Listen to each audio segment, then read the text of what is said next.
نحمده ونصلي على رسوله الكريم اما بعد فاعوذ باللہ من الشیطان الرجیم بسم اللہ الرحمن الرحیم۔ سرمایہ حیات ہے سیرت رسول کی،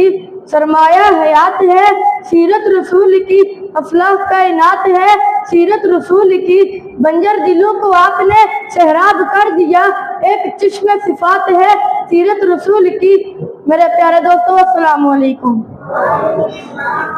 میرا آج کا موضوع ہے سیرت النبی صلی اللہ علیہ وآلہ وسلم۔ جناب سعد، یہ تو وہ موضوع ہے جس کو بیان کرنے کے لیے ساری دنیا کے درختوں کو قلم بنا لیا جائے، سارے سمندر کے پانی کو روشنائی بنا لیا جائے تو یہ گمان کیا جا سکتا ہے کہ قلم لکھتے لکھتے ختم ہو جائیں گے، سمندروں کا پانی خشک ہو جائے گا، لیکن سیرت النبی صلی اللہ علیہ وسلم کا ایک باب بھی پورا نہ ہو پائے گا۔ زندگیاں بیت گئی اور قلم ٹوٹ گئے، تیرے اوصاف کا ایک باب بھی پورا نہ ہو سکا۔ جناب سعد،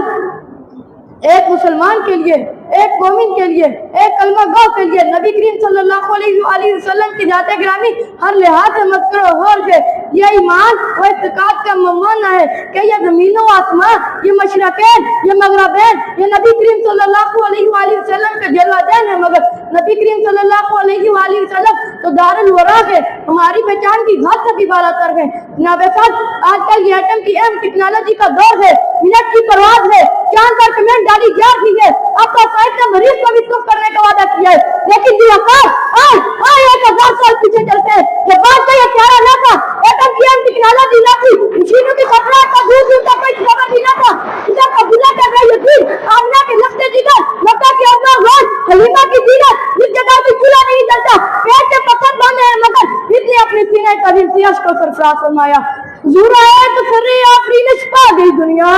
حضور آئے تو سر آفرینش پا گئی دنیا، اندھیروں سے نکل کر اجالے میں آ گئی دنیا، ستے ذہنوں کا زنگ اترا، بجھے چہروں پہ نور آیا، حضور آئے تو دنیا کو جینے کا شعور آیا۔ اسلام آمینہ کے لال محبوب سبحانی، اسلام فخر موجودات، فخر نور انسانی، اسلام اس پر کے جس نے بے قصوں کی دستگیری کی، اسلام اس پر کے جس نے بادشاہی میں فکر کی۔ والسلام۔